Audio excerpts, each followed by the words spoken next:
All right, let's talk about Accenture. For years, this company has been an absolute titan in tech consulting, a real staple in a lot of investment portfolios. But lately, well, the stock's taken a pretty big hit. And that leaves us, as investors, with a really crucial question. Is this just a temporary dip for a market leader, making it a fantastic bargain right now? Or is it a warning sign that there's some deeper trouble brewing? Today, we're going to break down the bull versus the bear case to figure that out.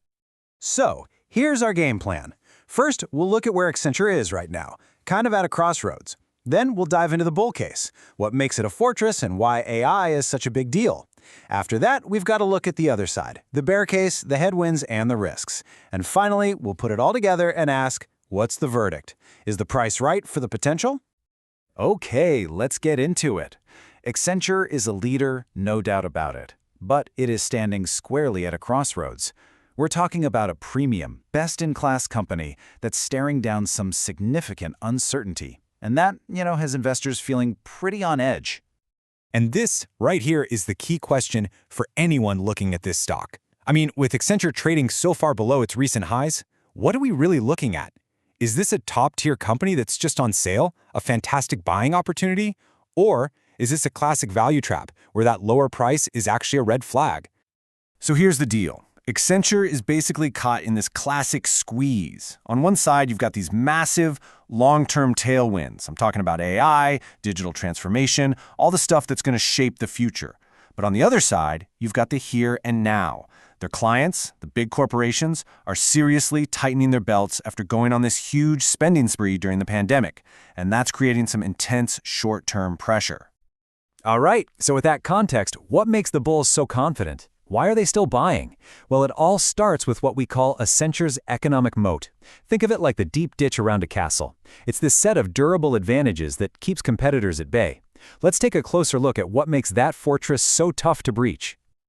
Okay, the foundation of this whole bull case really is this fortress. It begins with the stuff you just can't replicate overnight. A world-class brand and reputation, plus just unmatched global scale. We're talking nearly 800,000 employees. But the real walls of this fortress, that's where it gets interesting. It's built on these incredibly deep embedded client relationships and a massive ongoing investment in its own people. They spend over $1 billion a year on training alone. When you put all that together, Accenture becomes just incredibly entrenched in the market. And if you want proof of just how sticky those client relationships are, get this, 97 of Accenture's top 100 clients have been with the company for more than 10 years. Just let that sink in for a second. At that point, Accenture isn't just some outside consultant they call up. No, they are woven into the very fabric of how these companies operate. The cost and the headache of trying to switch to someone else is just massive. Okay, but the fortress is only part of the story. Now we get to the really exciting part of the bull case, the AI catalyst. This is the massive new engine that the bulls believe is going to reignite growth and power this company for the next decade. And look, Accenture isn't just talking a big game when it comes to AI. They are putting their money where their mouth is, a $3 billion investment into their data and AI practice. This isn't some small side project. This is a full-scale strategic pivot. They're making a massive bet that they are going to own this new wave of technology. And guess what? That huge investment is already starting to pay off big time. Demand is absolutely surging. We can see it in their GenAI bookings. That's basically the value of new contracts they're signing. The momentum here is incredible. We're talking about a combined $1.5 billion in bookings in just the last quarter. This is that growth engine really starting to roar to life.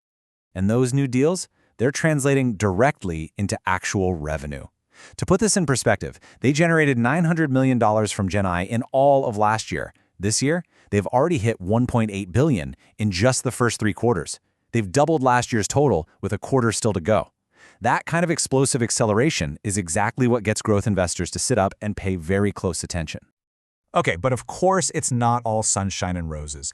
Every story has 2 sides, and this brings us to the bear case. And it's important to understand this because it focuses on the very real challenges that Accenture is dealing with, both right now and, further down the road.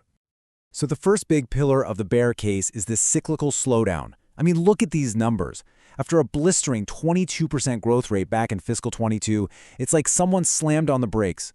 Growth is slowed to a crawl, and it's because those corporate clients we talked about are tightening their belts and hitting pause on a lot of big IT projects. And here's the real problem for Accenture at this very moment. While that AI business is absolutely booming, it's still just a small piece of the overall pie. The core, traditional consulting business is facing some serious pressure, and that's why their total new bookings recently missed Wall Street's expectations. The new AI engine is powerful for sure, but it isn't big enough yet to pull the entire train by itself. But that leads us to maybe the most fascinating and profound risk of all, what some people are calling the AI paradox. Think about this. The very same technology that Accenture is selling as its biggest opportunity could end up being its biggest threat. It could literally cannibalize its own business. I mean, just ask yourself, what happens to a business model that's built on billing out the hours of almost 800,000 human experts when AI can do many of those same tasks faster and a whole lot cheaper? It's a huge long-term question.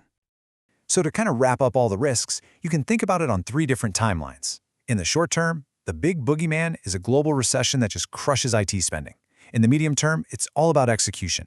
Can they actually deliver on this massive GenAI strategy? And then long term, well, that's that existential question about the AI paradox disrupting their entire way of doing business.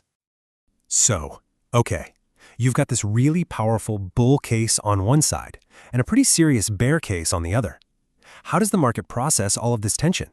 Well, it all comes down to the price. Let's take a look at the valuation and see what it's telling us. Right now, the stock is trading at a price-to-earnings ratio of about 22. Now, to put that in context, its 5-year average is closer to 30. That is a major discount. And what that tells you loud and clear is that the market is pricing in all those risks we just talked about. Investors are just not willing to pay the same premium for Accenture's earnings that they were happy to pay just a few years back. And this, folks, is the heart of the debate for any investor looking at Accenture today. The bulls look at that discount and they say, the market is being way too pessimistic. It's obsessed with the short-term slowdown and is completely missing the massive AI growth wave that's coming. But the bears, they look at the same numbers and say, hold on. Those old valuations were a bubble.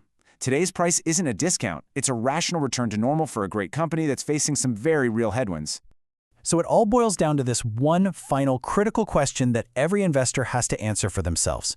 Accenture is betting its entire future on artificial intelligence. So, will AI become its greatest engine for growth, or will it become its ultimate disruptor? How you answer that question will likely determine the future of Accenture stock for the next decade.